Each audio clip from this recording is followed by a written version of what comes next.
The train's whistle screamed across the empty prairie like a dying animal. It cut through the October silence of 1867 with a sound that made Violet's bones ache. She pressed her face against the cold window glass, watching the Nebraska territory roll past in waves of golden grass that seemed to stretch forever under a sky so big it made her feel like a tiny insect. Her fingers found the small silver locket hidden beneath her dress collar. It was the only thing left from her real mother, not the woman who'd married her stepfather and brought hell into their house. The metal felt warm against her skin, a reminder that once long ago someone had loved her without wanting to hurt her. The other passengers chatted and laughed, pointing at the wild landscape with excitement. Violet pulled her worn shawl tighter around her shoulders and tried to make herself smaller on the hard seat. She'd learned that being small meant being safe, though lately even that hadn't worked. A baby cried somewhere behind her, and the sound made her stomach twist. She'd helped deliver babies back in Philadelphia, back when her hands were allowed to heal instead of just protect. Those memories felt like stories from someone else's life. As the train began to slow, Violet's heart hammered against her ribs like a trapped bird. Clearwater Station appeared through the dust, a collection of wooden buildings that looked as if they'd been dropped onto the prairie by accident. Smoke rose from chimneys, and she could see people moving about their daily business, unaware that a broken girl was about to step into their world. She touched the letter in her pocket for the 100th time. Gabriel Morrison had written it in careful, neat handwriting, promising a home and protection in exchange for marriage. His words had been simple and honest, nothing like the flowery lies men usually told. That scared her almost as much as it gave her hope. Clearwater Station, end of the line. "Door!" the conductor called out. Violet stood on shaking legs, gripping her carpet bag with white knuckles. Everything she owned fit in that one small bag. A few dresses, her mother's Bible, and the faded photograph of a woman with kind eyes who died too young to protect her daughter from the monsters that came after. The autumn air hit her face as she stepped onto the platform carrying scents she'd never smelled before. Prairie grass, wood smoke, and something clean and wild that made her lungs feel bigger. The platform buzzed with activity. Families hugged and cried with joy. Men loaded cargo onto wagons. Violet stood in the middle of it all, feeling invisible and exposed at the same time. She searched the crowd for a man she'd never seen. Did he know about the bruises? About the way she flinched when doors slammed? A group of cowboys rode past, and one of them tipped his hat to her. She automatically stepped backward, bumping into a wooden post. The cowboy's face showed confusion, but he rode on. Violet's breathing came in short gasps. The train was already pulling away, carrying her last chance of escape with it. "Miss Hartwell." The voice came from her left, deep and quiet like distant thunder. She turned slowly and found herself looking at a man who seemed to be carved from the same wood as the buildings around them. He was tall and lean with dark hair that touched his collar and eyes the color of storm clouds. He held his hat in his hands, and she noticed how he kept a careful distance between them. "Yes, sir," she whispered. He nodded once, a small movement that somehow felt like a promise. "I'm Gabriel Morrison. I hope your journey wasn't too difficult." She stared at him, searching for signs of the cruelty she'd learned to expect, but his face held only patience. When he reached for her bag, she jerked backward so violently that several people turned to stare. Gabriel's hand stopped in midair, then slowly dropped to his side. His voice was soft. "I'm sorry. I should have asked first." The simple apology hit Violet like a physical blow. She couldn't remember the last time someone had said sorry to her for anything. She stared at Gabriel Morrison, the stranger who had just treated her like a person worthy of respect, and felt something crack open inside her chest. "I can carry it myself," she said, clutching the bag like armor. "Of course you can." Gabriel's voice held no impatience. "My wagon's just over there. When you're ready." He turned and walked toward a sturdy wagon, moving with the easy grace of a man comfortable in his own skin. Violet followed, watching how he moved. No sudden gestures, no quick turns that might startle her. It was as if he understood something about fear that most people never learn. As they rolled away from the station, Violet got her first real look at the town. A main street lined with shops, a church with a white steeple, houses scattered around the edges like seeds blown by the wind. "It's not much like Philadelphia," Gabriel said. "No, sir." Violet kept her eyes on her hands. "Different how?" The question surprised her. Most men didn't ask her opinion. "Bigger sky," she said finally. "More space." Gabriel nodded as if her answer made perfect sense. "Takes some getting used to. The quiet can be loud when you're not expecting it." His homestead spread across a valley where cottonwood trees whispered secrets to the wind. The house was 2 stories built from logs that had been carefully fitted together. A porch wrapped around the front with chairs placed for watching sunsets. "It's beautiful," Violet breathed, forgetting to be afraid for a moment. "It's peaceful," Gabriel agreed. "Sometimes that's the most beautiful thing of all." Inside the house was simple but comfortable. Sunlight streamed through windows hung with curtains sewn with care. And in the room he showed her upstairs, the room that was to be hers, was a simple metal latch on the inside of the door. A lock. "I thought you might like your privacy," Gabriel said, noticing where her eyes had gone. Violet touched the lock with trembling fingers, feeling the solid click as it engaged. Such a small thing, but it meant everything. "Thank you," she whispered. When she turned around, Gabriel was already gone, leaving her alone with the first real safety she'd known in years. The days that followed fell into a rhythm as steady as Gabriel's footsteps. He would leave fresh eggs by her door before dawn, never knocking, never demanding thanks. She would find them there like small gifts from a world that had forgotten how to be kind. A few weeks after she arrived, Gabriel found her in the kitchen, carefully mending one of his shirts. "I need to go into town for supplies," he said, his voice gentle. "I was wondering if you might like to come along. The air would do you good." Violet's first instinct was to say no. The house was safe. The town was full of eyes of questions. But then she looked at Gabriel, at the open invitation in his expression, and a different feeling stirred within her, a tiny rebellious desire to not be a prisoner of her own fear. I think I would like that," she said, her voice barely a whisper. The journey into Clearwater Station was quiet. At Baker's General Store, a stout woman with kind eyes and a no-nonsense expression was behind the counter. "Gabriel," the woman said warmly, "and this must be your Violet. I'm Martha Davidson. My husband is the sheriff." Violet braced herself for the prying questions. Instead, Mrs. Davidson simply smiled. "It's a pleasure to finally meet you, dear. I trust this man is treating you right."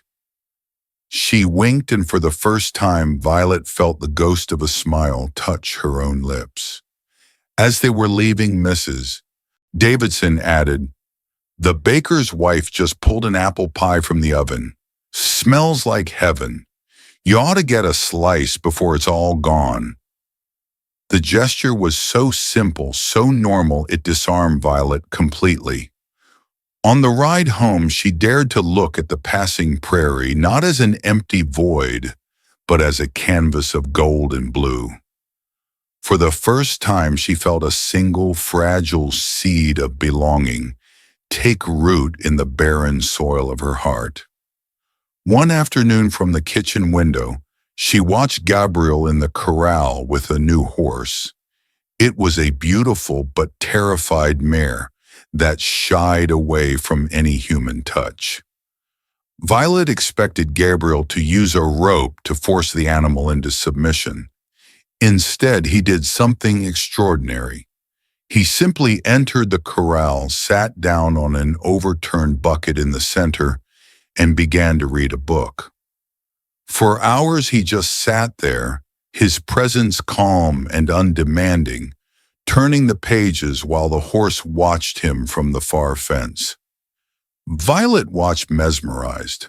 She saw herself in that frightened horse, skittish and ready to bolt at the first sign of aggression. And she saw in Gabriel a patience so profound it felt like a form of prayer. Later, when the sun began to set, she walked out to the corral, her heart pounding. She held out a tin cup of water. Gabriel looked up from his book, his storm cloud eyes soft. He didn't remark on her boldness. He just took the cup. "Thank you, Violet," he said, and in those 3 words she felt a deeper connection than she had ever known. The turning point came with the first blizzard. It hit like a living thing, with teeth and claws, turning the world white and wild. Gabriel stumbled back through the kitchen door, ice glittering in his dark hair. "The mare," he said, his breath coming in short puffs. "She's foaling, but something's wrong. The baby's turned." Violet's heart jumped. I could help," she said, the words tumbling out before she could stop them. "If you want?" "Yes." Gabriel's response was immediate. "I'd be grateful." In the barn, the mare lay on her side, her eyes wide with pain. Violet knelt beside the struggling animal, her fears forgotten. Her hands, so long used only to protect herself, became instruments of mercy. "The foal's shoulder is caught," she said, rolling up her sleeves.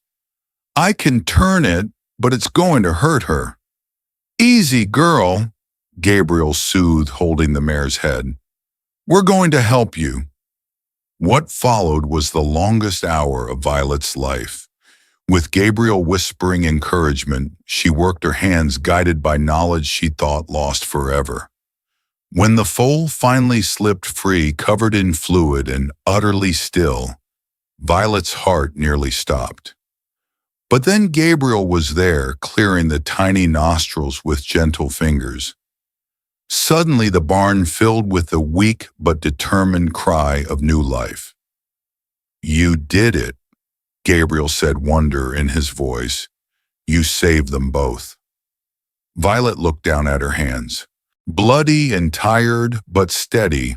For the first time in years, they had been used to create instead of just endure. "We did it," she corrected softly. As they walked back to the house through the dying storm, Gabriel's hand found hers again. This time she didn't pull away. But as they approached the porch, she saw it, the dark outline of a man on horseback watching the house from the tree line. Even through the snow, even at a distance, she knew that slouched posture. Marcus Hartwell had found her. Gabriel noticed her stillness. "What is it?" She looked back. The figure was gone, vanished like a nightmare at dawn. "Nothing," she lied, hating herself for it. Just thought I saw something. The piece she had found was a fragile thing. A few nights later, unable to sleep, Violet crept downstairs for a glass of water. A thin line of light shone from under the door of Gabriel's study. Peeking through the crack, she saw him at his desk, his face grim in the lamplight. He was writing a letter. She could just make out the name at the top, Sheriff Davidson. Before she could see more, he folded the letter and looked up as if sensing her presence. "Couldn't sleep?" he asked when he opened the door. "No," she said, her eyes glancing toward the letter on his desk. "Just taking care of some old business," he said smoothly, moving to block her view. She didn't press, but a new question took root in her mind. What secrets did this quiet, gentle man hold? The devil arrived with the dawn 2 weeks later, riding a black horse and wearing Marcus Hartwell's face. He walked toward the house with the confidence of a man who'd never met a problem he couldn't solve with his fists. 3 slow, deliberate knocks on the door. "Violet, darling," Marcus called through the wood, his voice honey-sweet and poison-deadly. "I know you're in there. Open up for your old papa." The door handle turned. Gabriel never locked it during the day. Marcus stepped inside, his eyes like chips of dirty ice. "There's my girl," he said. "How did you find me?" Violet whispered. Marcus laughed, a sound like breaking glass. "Did you really think you could hide? I've got friends who keep their ears open for runaway property." "I'm not your property. I'm married now. To some dirt farmer who thinks he can steal what belongs to me." Before she could answer, Gabriel's boots sounded on the porch. He stepped inside, his eyes finding Violet's terrified face before shifting to the stranger. "You must be Morrison," Marcus said, extending a hand. "Marcus Hartwell. I've come to collect my stepdaughter." Gabriel ignored the hand. "She's not yours to collect. She's my wife." "Oh, I think you'll change your mind," Marcus sneered, pulling a folded yellowed paper from his coat. "See, her real father signed a contract, promised her to me to settle his gambling debts. She's been mine since she turned 16, all legal and binding." Shukadadum. Violet's legs gave out. The document was real. It was the reason she'd run. "She's not property," Gabriel said again, his voice now carrying a warning. "Oh, but she is." Marcus's mask of politeness slipped. "And if she doesn't come with me, I'll burn this pretty little homestead to the ground. I'll kill every horse in your barn, and then I'll take her anyway." His hand moved to the gun at his hip. "I'll go," Violet said, her voice small but clear. "I'll go with you if you promise not to hurt him." "That's my good girl," Marcus purred. But before his hand could reach her, Gabriel moved, stepping between them. "She's not going anywhere," he said, "and neither are you." From outside came the sound of horses approaching fast. The kitchen door burst open and Sheriff Davidson stepped inside with 2 deputies. "Marcus Hartwell," the sheriff said, his voice like gravel. "You're under arrest for fraud, assault, and human trafficking." "You can't prove anything," Marcus spat. "I've got the papers." "These papers." Sheriff Davidson pulled an identical document from his own pocket marked with red ink. The ones declared fraudulent by a Philadelphia court 3 weeks ago. The ones that were never legal because her father never owed you a gambling debt. He was murdered by your associates. The world tilted. Violet grabbed Gabriel's arm. "My father, murdered, shot dead in an alley." The sheriff confirmed. The Philadelphia police have been looking for Hartwell for years, and thanks to your husband's letters, they finally knew where to find him. Violet turned to stare at the man who had become her husband. While she'd been learning to trust, he'd been working in secret to set her free. Marcus made a desperate grab for his gun, but the deputies were faster. In seconds, he was on the floor, all his power reduced to the pathetic struggling of a caught rat. "How?" she whispered to Gabriel as they dragged Marcus away. His eyes were gentle. "Because some fights are worth fighting. Because you deserve to know the truth. And because I couldn't let you spend the rest of your life afraid of shadows." The silence that followed felt like the peaceful exhale of a soul finally allowed to rest. "Why didn't you tell me?" she asked. Gabriel met her gaze. "Because I was afraid you'd run if you knew he was looking for you. You needed to heal first, to learn to trust me." He stepped closer. "And now, Violet, you're free to choose. You can stay because you want to, not because you have nowhere else to go." The word choice echoed in her mind. Standing in this kitchen looking at the man who had fought for her freedom, she made the first real choice of her life.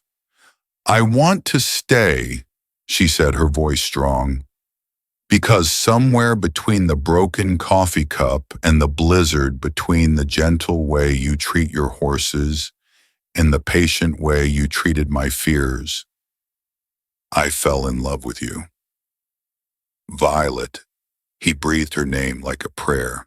"I've been in love with you since the day you helped birth that colt in the storm, maybe even before that." When he kissed her, it was soft and sweet, a question instead of a demand. And when she kissed him back, it felt like coming home. They were married for real in the little church in Clearwater Station, with the whole town as their witness.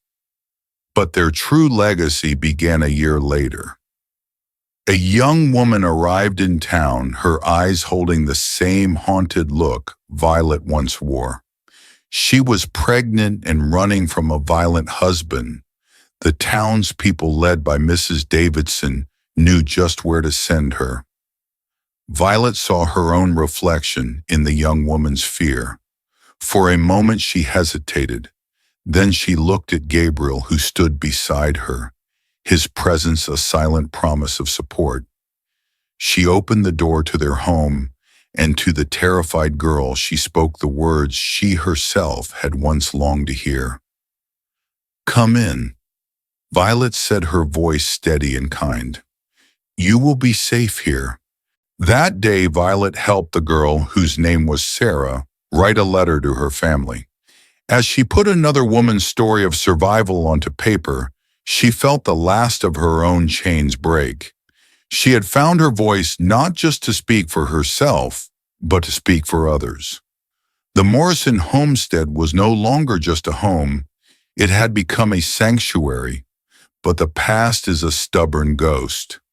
5 years of peace were shattered by a single telegram that arrived on a Tuesday morning. "Marcus Hartwell escaped prison. Consider yourself warned. Sheriff Davidson." The words hit Violet like a physical blow. Gabriel found her in the yard, the yellow paper clutched in her fist. "We prepare," he said, his voice a low growl. That evening, the homestead buzzed with quiet activity as neighbors arrived. Sheriff Davidson, Dr. Peterson, Mrs. Davidson, Mr. Baker. They were no longer just neighbors. They were a family, a wall of community standing against the encroaching darkness. "He'll try to isolate her," the sheriff explained. "Make her feel helpless again." "Mama," her daughter Rose asked, "why is everyone scared?" Violet knelt down. "Sometimes people from the past try to cause trouble, but we have lots of friends helping us stay safe. We look out for each other." The final confrontation came not with thunder and lightning, but in the quiet of a Sunday morning. The church bells rang out, not in a call to worship, but in the urgent clanging pattern that meant danger. "He's here," Gabriel said, bursting through the door. 2 miles east on foot. "Girls," Violet's voice was calm, clear steel. "Go to Sarah's room, lock the door, and don't come out until Papa or I come for you." She would not hide. She would not let him think he still had power over her. She stepped onto the porch beside Gabriel just as Marcus Hartwell appeared at the edge of the yard, a nightmare made flesh. "Well, well," Marcus called, his voice a mocking sneer. "Look what prosperity has done for my little runaway." "That's close enough, Hartwell." Gabriel warned, his rifle ready, but Violet stepped forward. "Good," she said, her voice carrying across the yard, clear and strong. "I hope every minute you spent in that prison cell was miserable." Marcus's face darkened. "You think this farmer and his friends can protect you?" "I think," Violet said, taking another step, "that you're a tired old man who spent so much time hurting people weaker than himself that he's forgotten what real strength looks like." The words hit Marcus like a slap. His hand moved toward his gun. But in that instant, the sound of hooves thundered across the prairie. Sheriff Davidson and his deputies rode into the yard like avenging angels.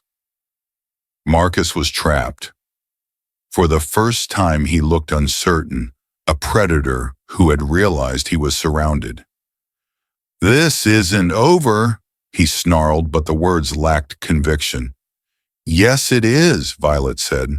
She stepped down from the porch, walking toward the man who had terrorized her childhood, with steady, fearless steps until she stood just out of his reach. "It's been over since the day I chose to stop running. You have no power here, Marcus. You have no power over me." In a final desperate grab for control, his hand closed around the gun at his hip. But before he could clear leather, 3 rifles were pointed at his chest. "Don't," Gabriel said quietly, and there was a finality in his voice that made Marcus freeze. The fight went out of him. As the deputies moved in, Violet felt something she never expected: pity. This monster from her nightmares was just a small, bitter creature. "Goodbye, Marcus," she said, her voice soft. "I forgive you." The words were not for him. They were for her. They were the sound of the last chain breaking. Later, as the sun set, Gabriel found her in her garden. "Any regrets?" He asked the same question he'd posed on their wedding day. Violet looked at the life they'd built, the house full of laughter, the community that had become family, the knowledge that her voice had helped others find theirs. "Only one," she said, taking his hand. He raised his eyebrows in surprise. She smiled, a look of pure joy. "That it took me so long to realize I was worth fighting for." The mail-order bride who arrived looking for escape had found something far more precious. She had found that she was strong enough to create her own safety, wise enough to recognize true love, and brave enough to stand for those who could not stand for themselves. Her story was no longer about surviving the past. It was about building a future where love was stronger than fear, where community was more powerful than cruelty, and where even the most broken hearts could learn to sing again. And as the prairie wind carried the scent of growing things and the promise of tomorrow across the endless grassland, Violet Morrison knew that her real life, the one she had chosen rather than endured, was just beginning.